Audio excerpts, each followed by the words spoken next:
Praise the Lord. தேவனுடைய பரிசுத்த நாமத்திற்கு ஸ்தோத்திரம் உண்டாவதாக. கர்த்தர் நல்லவர், அவருடைய கிருபைகள் என்றும் உள்ளது. அவரே நமக்கு பாதுகாப்பு, அவரே நமக்கு அடைக்கலம். கர்த்தர் நம்மை ஆசீர்வதிப்பாராக. இன்றைய நாளிலும் கர்த்தரே நமக்கு தஞ்சமானவர் என்ற தலைப்பில் 2 சாமுவேல் புஸ்தகம் 22ஆம் அதிகாரத்தில் 7வது வசனத்திலே வாசிக்கிறேன். எனக்கு உண்டான நெருக்கத்திலே கர்த்தரை நோக்கி கூப்பிட்டு என் தேவனை நோக்கி அபயமிட்டேன். தமது ஆலயத்திலிருந்து என் சத்தத்தை கேட்டார். என் கூப்பிடுதல் அவர் செவிகளில் ஏறிற்று. பிரியமானவர்களே, தாவீது தன்னுடைய சங்கீதத்திலே தன் நெருக்கத்திலே கர்த்தரை நோக்கி கூப்பிட்டேன், அவரை நோக்கி அபயமிட்டேன் என்று சொல்லுகிறான்.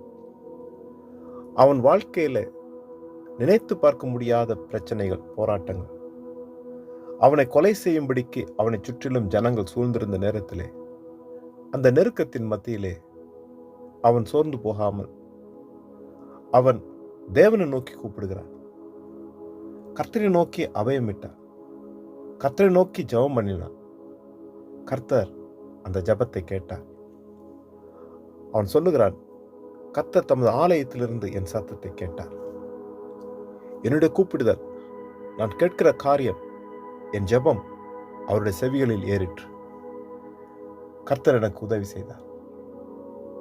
தேவ பிள்ளைகள் நம்முடைய வாழ்க்கையிலும் நினைத்து பார்க்க முடியாத பிரச்சனைகள், சூழ்நிலைகள் நம்மை சூழ்ந்திருந்தாலும் நாம் ஆராதிக்கிற தேவன் நாங்கள் ஏறெடுக்கிற அந்த ஜெபத்தை கேட்கிறார். எங்களுடைய சத்தம் தேவனுக்கு மறைவாய் இல்லை. நம் கண்களில் இருக்கிற கண்ணீரை அவர் அறிந்திருக்கிறார். அவர் காண்கிற தேவன், அவர் பேசுகிற தேவன், நாங்கள் ஏறெடுக்கிற ஜெபத்தை கேட்கிற தேவன். நிச்சயமாகவே அவர் நமக்கு மறு உத்தரவு அருளுவார். அவர் நம்மை ஒரு நாளும் கைவிட மாட்டார்.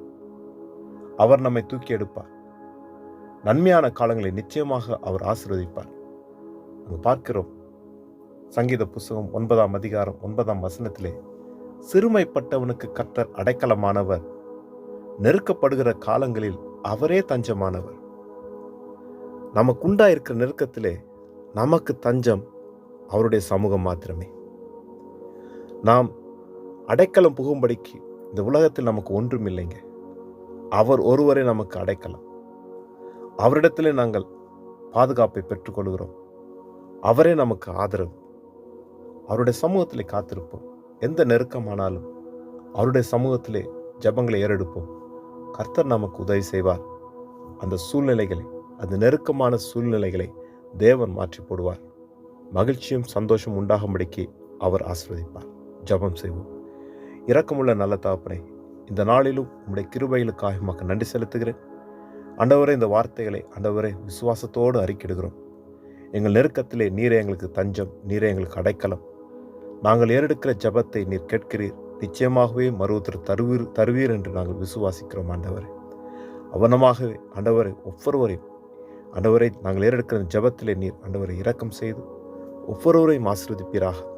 விசாலமான இடத்திலே, நன்மையான காலங்களிலே அமைதலோடு சந்தோஷத்தோடு மனமகிழ்ச்சியோடும் வாழும்படிக்கு ஒவ்வொருவரையும் ஆசீர்வதிப்பீராக என்று சொல்லி எல்லாம் இயேசு கிறிஸ்து நாமத்தில் ஜெபிக்கிறேன் நல்ல தகப்பனே.